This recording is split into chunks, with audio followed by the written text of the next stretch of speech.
All right. So the music you guys listen to, eighth grade, high school, that kind of vibe.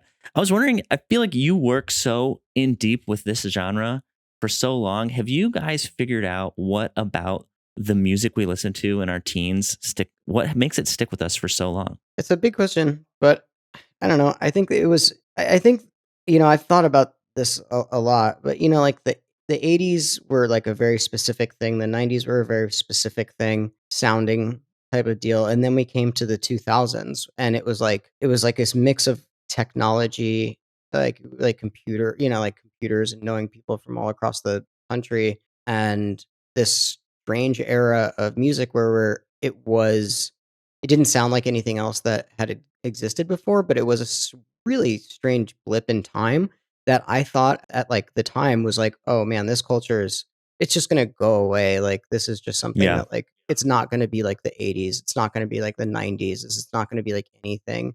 And now we're seeing this like giant resurgence of it. Not like I don't know. I think that happens to every culture and generation, but we just don't see it when we're in it. I think it was there's a lot of things that the times that we were living in, the way that we connected with people, I think it was just a really special time for music that never sounded like this, and it was also like a real like our parents don't understand this stuff, but then our parents didn't understand their parents, et cetera, and so forth Yeah. and so They had the forth. same thing happen to them. Yeah. Yeah, and so it was just I think that it was just our time for that. I think that when you're a teen and you're listening to music and relating to the lyrics and stuff, it's almost like a window into like adulthood. Yeah. When you're like 13 and you're discovering stuff and you're listening to lyrics about like a breakup or a toxic relationship or something, you may not have like experienced it, but you almost like you have like a longing to experience it, or like I don't know, it No, that makes feels sense. cooler and older, and I don't know. I think maybe that's why it sticks. And then when you do experience it, you relate to this more than anything else, right? Like it's like this was the first time that I think lyrically we heard people speak so honestly and, a lot of the times like egotistically about relationships in this type of music. It was a different lyric. It was just a different type of lyric and a different type put behind like a different type of music. Yeah, because like Motley Crue, they're not singing about like how some girl broke their heart and they're so fucking upset about it. Like all their shit is about like girls and money and like being the man. And it was like putting this sensitive edge to rock music that hadn't really been there before. I think you put into words why I never got into those bands that theoretically my parents would listen to. My parents didn't because my dad's an immigrant and my mom's unique. But do you think that emo music will ever be associated with a non-youthful generation? I mean, for example, kind of how we think of the Rolling Stones and the Grateful Dead now. Like we don't think of them as. I mean, I know kids listen to them, but generally it's an older generation. Do you think like when we're 50, we'll still be listening to this, and maybe the 20-year-olds won't be? Yeah, I think it'll always turn into something that is reminiscent of emo. Like, I think Okay. whatever it is going to turn into what 13, 14, 15-year-old, and 16-year-olds, like how they're expressing it, and Okay. we can see it in things like hyper pop, and it's evolving in a way that, there still gets classified sort of as emo. And I think that that's like a big thing that TJ and I have been trying to work on is introducing those artists and newer artists into the world and being like, dude, this is emo. And you are getting lumped into that because of the lyrical content that you guys are speaking about. So what does that look like in practice? Like, how are you guys incorporating those newer artists, maybe from finding them to putting them on a show? Is that kind of what? Yeah, I mean, I think this year especially, it's a big priority for us.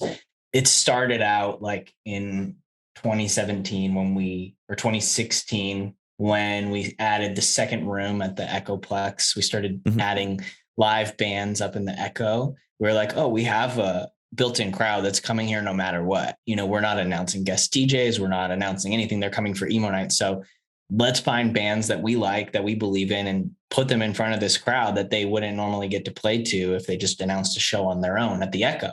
And now we've started doing that in other places across the country. We have live band rooms at our Texas shows, at our Omaha, Nebraska show. We're adding live band rooms in Atlanta and Orlando. Now we have, a bunch of markets where we have live bands that are like, stuff that we like, that we think is cool. We can kind of like make our event like the hub for that local scene. And we have a whole other ecosystem now that we can plug these bands into, whether it's like our Spotify playlist or whether it's like Morgan's radio show or, our social media posts. We have a whole Emo Nite universe. And if, we like something that's new and cool and up and coming, like we can kind of support it from a lot of different angles. Yeah, I like the emo. I guess I didn't realize how much Emo Nite was an extension of yourselves. I mean, I knew it was quite personal, but I like that you're putting, you said we put artists that we like in here. And it's nice that, the people who are creating it are also the people you're creating it for in a way. That was kind of the point to begin with. We really wanted to make a party that we would want to go to. And we still try to do that with all of our events.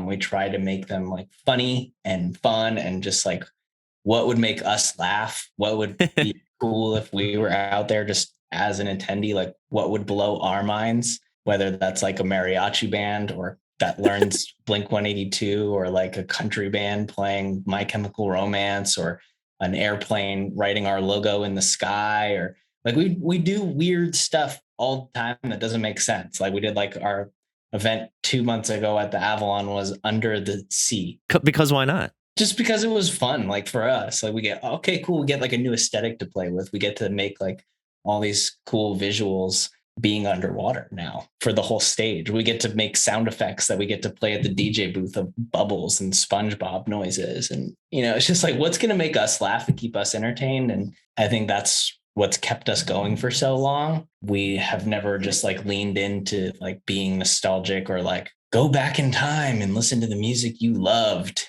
and wear your swoopy hair and your eyeliner. It's like, we've always tried to make this like the event to be at this year currently that we're living in. This should be the coolest party you want to go to in 2022, not because you're like reliving your youth or whatever. I wish this is what my high school dances were like. Dude, it was like, that's the thing about it is like, there was a couple of venues in Tucson and in Utah that were really reminiscent of the community that, we see in LA. It's just now it's just different. Now it's just like different. It looks different. And I think that that's kind of the feeling that we wanted, not going to a show and just watching a band and leaving. It was going to a show, seeing all your friends, hanging out, like forming relationships. Like that's what we wanted to do, but just how we would do it.